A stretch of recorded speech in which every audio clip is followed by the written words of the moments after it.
Dicen que esta historia ocurrió hace tanto tiempo que los abuelos de mi abuelo aún no habían nacido. Fue en los días antiguos, cuando el mundo todavía estaba aprendiendo a ser mundo. En aquel entonces vivía un joven cazador llamado Oso Pequeño. Era fuerte, pero callado, y sus ojos sabían escuchar al viento. Un día, mientras seguía el rastro de los bisontes por las grandes praderas, encontró a una mujer caída entre la hierba. Tenía la mano herida, sangrando como si la tierra misma llorara en su palma. Ella le dijo: fue un bisonte, me embistió mientras intentaba cazarlo. Y Oso Pequeño se sorprendió grandemente, porque solo los más valientes se enfrentaban a animales tan grandes y salvajes. Pero no dijo nada, solo le tendió la mano. ¿A dónde me llevas?, preguntó la mujer. A mi tribu, allí sanarás. No, por favor, déjame aquí, no temo al final. Pero Oso Pequeño, por supuesto, no la dejó. La llevó a la aldea de los antiguos pies negros, un pueblo de rostros pintados, con ocres y rayas, que hablaban con los espíritus. Allí, el chamán le curó la herida. La mujer sanó y con el tiempo solo una cicatriz le cruzaba la mano. Se llamaba Pluma Blanca.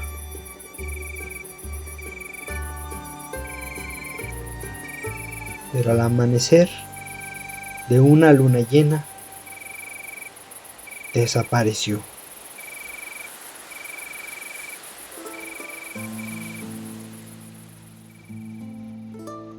Oso Pequeño volvió a cazar. Acechaba a los bisontes entre las colinas, cuando de pronto una sombra lo cubrió. Era una gigantesca águila de color blanco.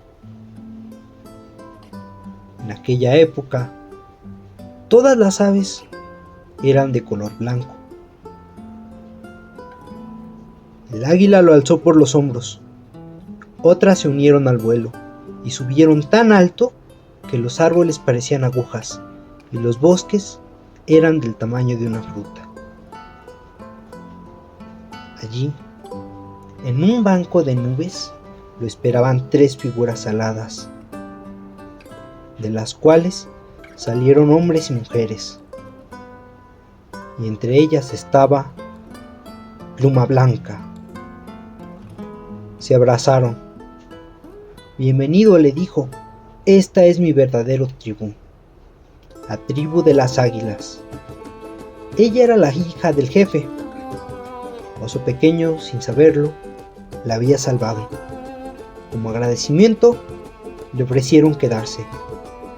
Y cada miembro de su tribu se arrancó una pluma. Unos del ala, otros del pecho, otros de la cabeza. Y con todas ellas, Pluma Blanca empezó a tejerle un traje. Pero no sería uno más hasta casarse. Y así fue. Aquella tarde, bajo los rojizos rayos del sol que se ocultaba, celebraron su unión y como regalo le entregaron su traje de águila. Pero la dicha no duró, porque en el banquete la carne que sirvieron estaba cruda, sangrante, tibia aún. Las águilas no comen carne cocida. Oso Pequeño no pudo comer y el jefe notó su incomodidad. ¿Qué ocurre? Es que entre mi gente cocinamos con fuego. No te preocupes, querido yerno. Mañana ordenaré a mis hijos que te acompañen a la tierra y traerás con ellos el fuego al cielo. Y así fue. Bajaron por leña, por raíces, por frutas, por verduras salvajes, por carne. Y luego subieron al cielo. Una vez allí, Oso Pequeño apiló la leña.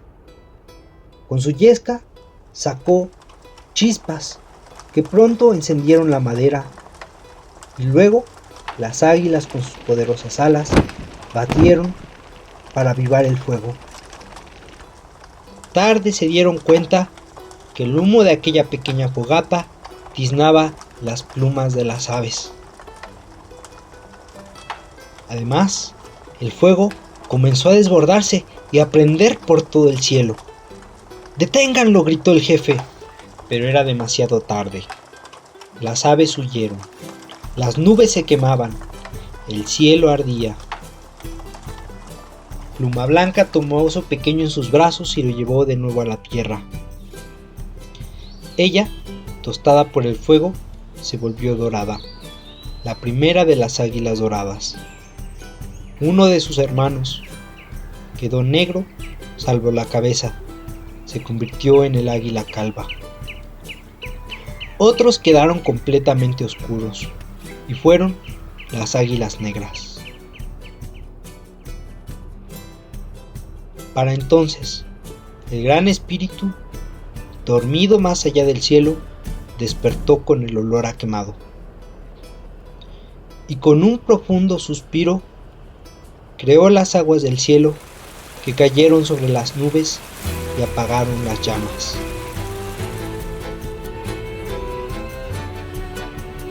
Las aves, exiliadas del cielo, cayeron a la tierra y al tocarlas se tiñeron.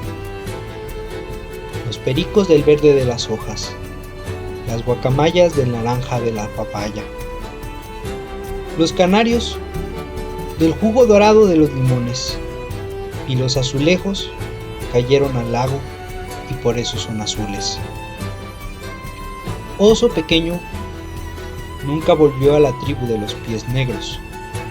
Dicen que aún vive entre el cielo y la tierra, donde la memoria no se olvida, recordando a Pluma Blanca y el fuego que pintó a las aves y al cielo. Fin. Adaptación de Francisco Lizama a una antigua leyenda de los indios nativos de Norteamérica.